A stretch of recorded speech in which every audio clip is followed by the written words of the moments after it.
주산전나 보다도 나은 미래가 온다. 안녕하세요, 주식강사 유튜버 반갑습니다. 저 보다도 나은 미래가 반드시 옵니다. 그래서 95,100원에서 하단선에서 여기서 다시 터닝해주는 모습을 익사이팅하게 좀 나와주는 부분에서 자 보면 체질 개선해야 됩니다. 그래서 글로벌 사업 강화를 위한 체질 개선 고도화 방점에 있는 그래서 SK바이오사이언스는 글로벌 사업의 고도화를 위한 체질 개선에 나선 이런 어떤 부분. 그래서 아니 우리의 국내 최초 백신의 가치 어디 갔어 보면 아니 주주가치 해줘야지. 그래서 SK바이오사이언스 기존 해외 사업 개발에 BD 1과 3실로 확대 재편하고 글로벌 규제와 허가 전담 조직에 대한 부분 신설한다는 이런 어떤 점. 그래서 다시 올라와 괜찮아. 우리의 인생 또 다시 올라올 거야. 현들아 커피 한잔 하시고 에어컨 틀어야 되겠다. 자 보면 그렇죠 보면 그래서 커피 한잔 하시고 정말 어떤 우리들의 삶이 다시 한번 나아지는 그런 부분에서 자 이와 함께 새롭게 조직된 화학과 제조와 품질 그래서 완제품을 만드는 공정개발과 품질관리 업무를 수행하는 그래서 SK바이오사이언스는 이번 조직 개편은 글로벌 바이오 기업으로 성장을 더욱 앞당기고 초격자 경쟁력 확보의 계기가 될 것이라는 이런 어떤 점에서 SK바이오사이언스는 지난달 29일 국내 최초로 코로나19 백신 스카이코비원의 멀티주 품목 허가를 획득했다고 말해주고 있고요. 이어서 국가 출하 승인과 세계보건기구 WHO 해외 승인을 통해서 국내외 백신 시장에 본격 진출하는 이런 어떤 부분. 그렇게 해서 이런 부분에 또 잘 나갈 수 있는 그런 부분 또 많이 나올 수 있겠죠. 그래서 백신에 대한 부분 백신에 대한 부분 굉장하잖아요 보면. 그렇게 해서 자 SK바이오사이언스의 어떤 열정이 받는 코로나19 백신 태원이형 창원이형 K바이오 시대에 열었다. 정말 이 형 정말 대단한 형 태훈이 형 정말 어떤 정말 오너의 어떤 리더십이 있지 이 형. 이 형이 얼마 있더라 태훈이 형이 이거 한 몇 조 있는데 태훈이 형 돈 쓰고 살아.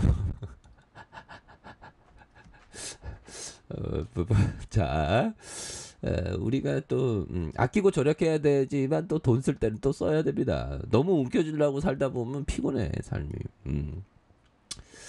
자, 보면 SK바이오사이언스 국내 첫 코로나19 백신 스카이코비원의 개발에 성공하면서 SK그룹의 바이오 역량에 집중하는 그래서 SK그룹 최태원 SK그룹 회장의 아버지 고 최종원 선대회장 때 1980년대부터 제약 바이오의 진출에 관심을 쏟는 그래서 하지만 이번 스카이코비원의 개발에 성공한 SK바이오사이언스는 최태원 SK그룹 회장과의 크게 상관한 바가 없는 그래서 SK바이오사이언스는 SK케미칼에 분사한 회사로 최태원 회장의 사촌 동생인 최창원 SK디스커버리 부회장이 지휘하고 있는 이런 점. 그래서 최 부회장은 고 최종원 창업회장의 삼남이 되는 이런 어떤 점. 그래서 최종원 선대회장이 뿌린 바이오씨앗 4개 계열사로 되는 그래서 SK그룹에는 크게 4개의 제약바이오 계열사가 있다. 그래서 SK바이오사이언스와 SK팜테크 지주사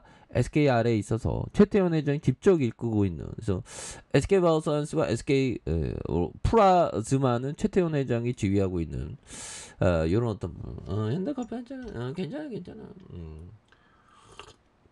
우리가 다시 한번 좋은 어떤 순간들 반드시 온다. 그래서 자 이런 부분은 SK바이오사이언스는 지난해 2018년 SK케미칼의 백신 사업 부문 물적 분할에 설립한 그래서 SK바이오의 최대주주 SK케미칼의 어떤 최대주주 SK디스커버리이다. 그래서 최 부회장은 SK디스커버리는 40.18로 가진 최대주주가 되는 그래서 애초에 최 부회장의 친형 고 최운원 회장이 SK케미칼에 물려받아서 체제를 운영한 그래서 최창원 부회장은 2020년 초반부터 SK그룹의 다른 2세들이 에너지와 정보기술 집중했던 것 달리 케미칼 중심으로 신규 사업 개척에 주력한 이런 부분이 되겠죠. 그래서 뭐 다시 한번 굉장한 어떤 모습에서 자 보면 SK케미칼은 전통적인 신약 개발 명가로 통하는 그래서 1999년 국산 1호 합성 신약으로 항암제와 선프라를 개발했고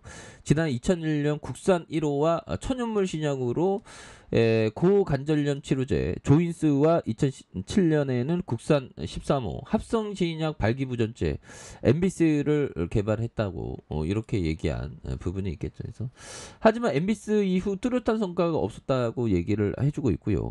2015년 혈액 제제 전문 기업으로 SK 프라즈마를 분사했지만 지지부진했다. 그래서 SK 바이오사이언스는 2018년 분사했지만 신약 개발보다는 백신 위탁 개발, 위탁 생산으로 두각을 나타낸 이런 어떤 부분이 있겠죠. 그래서 SK바이오팜과 세노바메이트 1호 글로벌 블록버스터를 기대하는 이런 점에서 이런 사이에 최태원 SK그룹 회장이 SK바이오팜과 SK팜테코를 내세워서 제약과 바이오 사업의 육성에 나서기 시작한 이런 점에서 SK그룹은 2030년까지 제약과 바이오 기업에 집중하겠다고 계획을 밝힌 그래서 SK 바이오 사이언스 형들아 결국 백신 주권의 결실 아니 주권을 결실했는데 왜 주가가 반응하느냐 보면 그쵸 형들아 뭐도 이제 보면 이제 반응하겠지 보면 그래서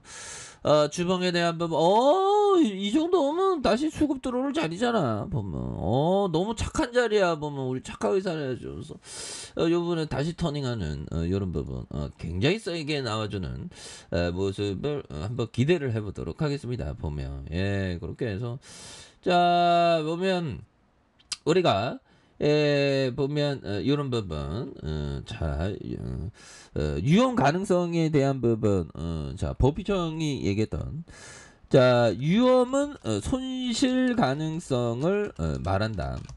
자 변동성과는 상관없다. 자 기업의 연수익률이 높다고 위험성이 큰 것이 아니다. 리스크에 대한 정확하고 올바른 계산이 필요하다. 이런 어떤 얘기를 법희정이 얘기한 그런 어떤 부분이 되겠죠. 그래서 위험은 손실 가능성을 말하고 변동성과 크게 상관없고 기업의 연수익률이 높다고 위험이 큰 건 아니다. 리스크에 대한 정확하고 올바른 계산이 필요한 이런 어떤 부분 그럼 많이 중요하죠. 그렇게 해서 뭐 리스크는 자기가 리스크는 자기가 얼마나 그 리스크에 대해서 제대로 파악하고 있는지 그게 중요하죠. 그래서 자 스케밥 선수 추가의 하단에서 다시 올라오는 이 정도면 다시 수급이 들어올 자리입니다. 그래서 박앤셀 이런 어떤 상황에서 다시 한번 올라오주는 스케밥 선수 한번 기대해 보도록 하죠. 자 아랫카페에서 전방 확인하시고요. 구독하기 알람 설정까지 하셨던 모든 분들 감사합니다. 사랑합니다. 축복합니다. 네 고맙습니다.